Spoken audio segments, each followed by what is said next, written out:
ഇനി രണ്ടാമതായി ക്ഷമ കൃഷി പോലെയാണ്. പുളിമാവെന്ന പോലെ കൃഷിക്കാരനും വയലും വിത്തും വിളയുമെല്ലാം ഈശോ ഉപയോഗിച്ച പ്രതീകങ്ങളായിരുന്നു. മത്തായിയുടെ സുവിശേഷം 13:24 മുതലുള്ള വാക്യങ്ങളിൽ നമുക്കിത് കാണാനാവും. കൃഷിയുടെ അടിസ്ഥാനം വിതക്കാരനും വയലും വിത്തും വിളയുമെല്ലാം ഉൾച്ചേർന്നതാണ്. വിതയില്ലാതെ വിളവെടുപ്പില്ല. വിത്തിന് 2 സാധ്യതകളാണുള്ളത്. ഒന്നുകിൽ അറപ്പുരയുടെ സുരക്ഷിതത്വം, അല്ലെങ്കിൽ വയലിലെ ജീർണത. അറപ്പുരയുടെ സംരക്ഷണമല്ല, നിലത്തിൻ്റെ ജീർണതയാണ് വിത്തിനെ വിളവിലേക്ക് നയിക്കുന്നത്. ഹൃദയവയലിൽ വിതയ്ക്കുന്ന സ്വർഗരാജ്യത്തിലെ നല്ല വിത്താണ് ക്ഷമ. ക്ഷമയുടെ വിത്ത് ഇനിയും ഹൃദയവയലിൽ വിതയ്ക്കാതെ അറപ്പുരയിൽ സൂക്ഷിക്കുന്നവരോട് തിരുവചനം ചോദിക്കുന്നു, വിത്ത് ഇപ്പോഴും അറപ്പുരയിൽ തന്നെയാണോ എന്ന്. അറപ്പുരയിൽ സൂക്ഷിക്കുന്ന വിത്തെങ്ങനെ വിളവ് നൽകും, വിതയ്ക്കുന്നില്ലെങ്കിൽ? ഇനി ചിലർ വിതയ്ക്കുന്നതാകട്ടെ ക്ഷമയുടെ നല്ല വിത്തല്ല, പ്രതികാരത്തിൻ്റെ കളവിത്താണ്.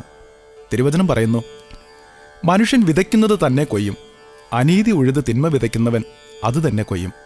അതെ, നീ പതിരിന് ഗർഭം ധരിക്കുന്നു, വൈക്കോലിനെ പ്രസവിക്കുന്നു. ഏശയ്യാ 33:11.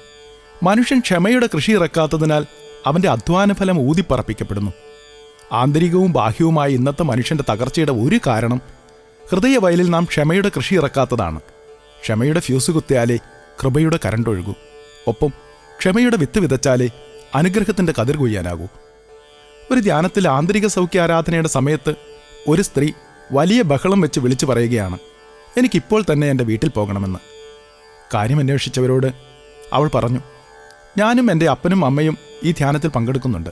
ധ്യാനത്തിന് പോരാനിറങ്ങുമ്പോൾ ഇവളുടെ ആങ്ങള് പറഞ്ഞു, എടി, ഇത്രയും ദൂരത്തു നിന്നും നിങ്ങൾ 3 പേരും ബഥാനിയായിൽ പോയി ധ്യാനം കൂടി വരുമ്പോൾ വണ്ടിക്കൂലി അടക്കം ഒരു 1500 രൂപയെങ്കിലും ആകും.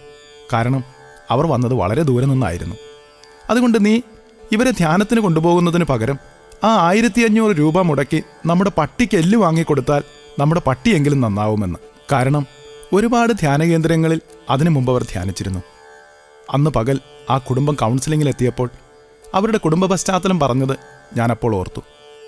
18 സെന്റ് പുരയിടത്തിൽ 2 വീടുകൾ വെച്ച് ഭാര്യയും ഭർത്താവും വേറിട്ട് താമസിക്കുന്നു. 15 വർഷമായി. അമ്മയും മക്കളും ഒരു വീട്ടിൽ, അപ്പൻ തനിച്ച് മറ്റൊരു വീട്ടിൽ. ജീവിതത്തിൽ പരസ്പരം സംഭവിച്ചുപോയ തെറ്റുകൾ ക്ഷമിക്കാനാകാത്ത ഇവർക്ക് വേണ്ടിയുള്ള ആ മകളുടെ കണ്ണുനീരോടുകൂടിയ പ്രാർത്ഥന ആ ധ്യാനത്തിൽ കർത്താവ് കേട്ടു.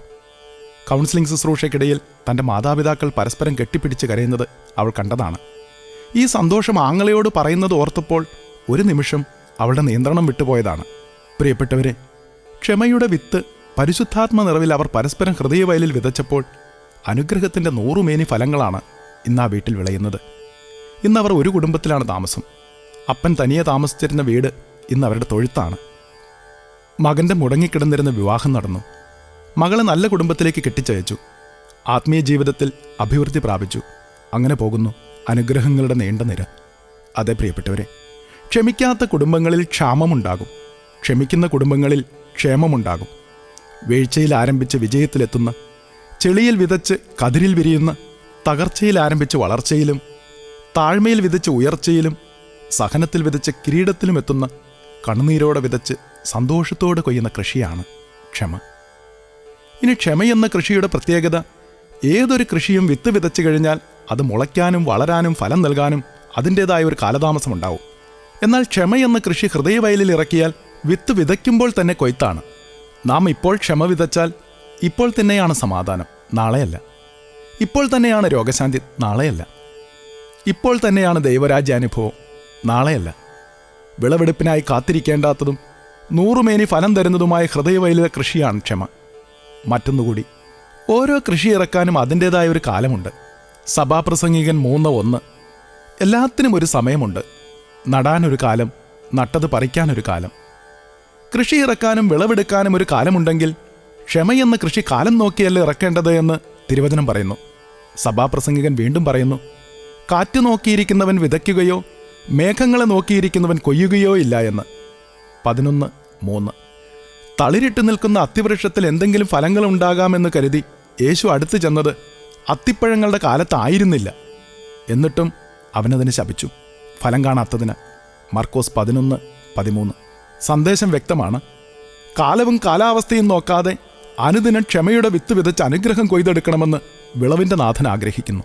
അതുകൊണ്ടാണ് മത്തായി 18 ശിഷ്യപ്രമുഖനായ പത്രോസ് കർത്താവെ, എന്നോട് തെറ്റ് ചെയ്യുന്നവരോട് ഞാൻ എത്ര പ്രാവശ്യം ക്ഷമിക്കണം?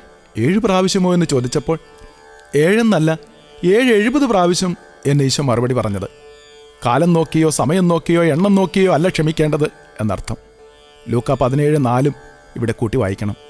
ദിവസത്തിൽ 7 പ്രാവശ്യം അവൻ നിനക്കെതിരെ പാപം ചെയ്യുകയും 7 പ്രാവശ്യവും തിരിച്ചു വന്ന് ഞാൻ പശ്ചാത്തപിക്കുന്നു എന്ന് പറഞ്ഞാൽ നീ അവനോട് ക്ഷമിക്കണം. കാലവും സമയവും എണ്ണവും നോക്കാതെ അനുദിനം കൃഷി ഇറക്കി നിരന്തരം വിളവെടുക്കുന്നതും ഒരിക്കലും നഷ്ടം വരാത്തതും അതിലുപരി 100 മേനി ഫലം തരുന്നതുമായ ആത്മാക്കളെ കൊയ്തെടുക്കുന്ന സ്വർഗരാജ്യത്തിൻ്റെ കൃഷി, അതാണ് ക്ഷമ.